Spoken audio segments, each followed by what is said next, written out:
इस वीडियो में हम लोग देखेंगे नैतिक मूल्यांकन नामक पाठ का सारांश। तो नैतिक मूल्यांकन नामक पाठ का सारांश हम अपनी कॉपी में कैसे लिखें, किस प्रकार लिखें।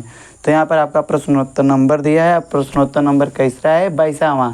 तो आपको यहाँ प्रश्नोत्तर नंबर 22 डालना है, प्रश्नोत्तर नंबर 22। अब जिस पाठ का आपको सारांश लिखना है वहाँ पर यहाँ पर आपको उसका नाम लिख देना है। अब उसके बाद आप करेंगे क्या?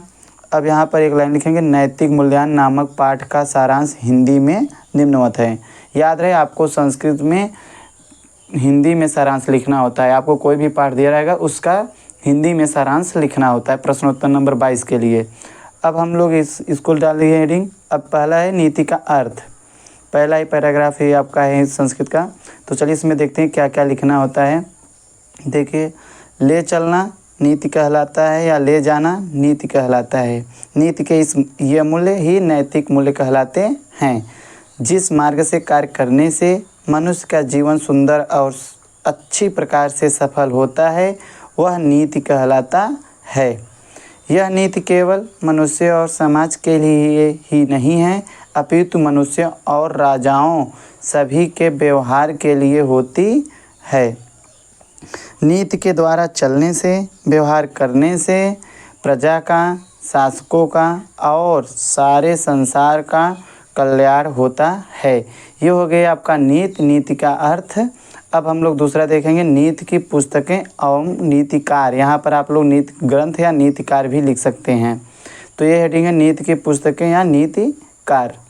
इसमें हम लोग देखेंगे, प्राचीन काल से ही भारत में कवियों और नीतिकारों ने सुंदर और सरस वाणी द्वारा कथाओं, श्लोकों से नीति वाक्यों की रचना की। चाणक्य नीति, विदुर नीति, विदुलोपाख्यान, पंचतंत्र, शुक्र नीति, घटकरपर द्वारा रचित नीतिसार। नीतिसार नीति है और नीतिकार कौन है? घटकरपर। कामा सुंदर पांडे द्वारा रचित नीति द्विखष्टिका, भल्लाट शतक। यह किसके द्वारा नीति द्विखष्टिका और भल्लाट शतक है? सुंदर पांडे द्वारा रचित। भर्तृहरि द्वारा रचित नीति शतक, बल्लाल शतक, दृष्टांत शतक इत्यादि बहुत सी नीति पुस्तकें संस्कृत में प्राप्त होती हैं। इस प्रकार आपका नीति ग्रंथ हो और नीतिकार हो गया। अब अगला हेडिंग देखते हैं क्या है, नैतिक आचरण अथवा नैतिकता की आवश्यकता। कि आपको नैतिक आचरण और नैतिकता की आवश्यकता क्यों है। चलिए देखते हैं, नैतिक मूल्यों से व्यक्ति की सामाजिक प्रतिष्ठा बढ़ती है। मानव कल्याण के लिए नैतिकता आवश्यक है। नैतिकता के आचरण से ही मनुष्यों में त्याग, तप, विनय, सत्य, न्यायप्रियता एवं इसी प्रकार के दूसरे भी मानवीय गुण उत्पन्न होते हैं। नैतिकता से ही मनुष्य समाज ईर्ष्या, द्वेष, छल, कलह आदि दोषों से मुक्त होता है। हमारे सामाजिक और अंतर्राष्ट्रीय संबंध नैतिकता के आचरण से मजबूत होते हैं। अतः नैतिकता शब्द सच्चरित्रता का वाचक सुखमय मानव जीवन का आधार है। और इसमें हम लोगों को ये नहीं कि 4 अंक का आता है और इतना ही लिख देंगे तो आपको 4 अंक मिल जाएगा। आपको 4 अंक लेने के लिए आपको थोड़ा और लिखना पड़ेगा। आप लोग ध्यान दीजिएगा। अब इसमें देखते हैं, अगला इसी में है। अभी अगला पेज पे हम लोगों ने लिखा है, नैतिकता के आचरण का और नैतिकता का मुख्य उद्देश्य अपना और दूसरे का कल्याण करना होता है। यानी नैतिकता का आचरण और नैतिकता का मुख्य उद्देश्य अपना और दूसरों का कल्याण करना होता है। कभी ऐसा भी देखा जाता है कि दूसरों का कल्याण करता हुआ मनुष्य अपनी हानि भी करता है। इस प्रकार का नैतिक आचरण विशेष रूप से और महत्वपूर्ण माना जाता है। दूसरों का हित नैतिकता का प्राणभूत तत्व है। अब आगे देखते हैं क्या हम लोगों को लिखना है, धर्म का अर्थ। क्या लिखना है? धर्म का अर्थ। धर्माचार्यों ने या दार्शनिकों या विचारकों ने धर्म की व्याख्या इस प्रकार की है कि जिस कर्म से मानव का इस लोक में कल्याण होता है और परलोक में उच्च स्थान प्राप्त होता है वह धर्म है। अर्थात जिससे उन्नति और कल्याण की प्राप्त होती है वह क्या है? धर्म है। इसी प्रकार महाभारत में कहा गया है कि जो धारण किया जाता है वह धर्म है।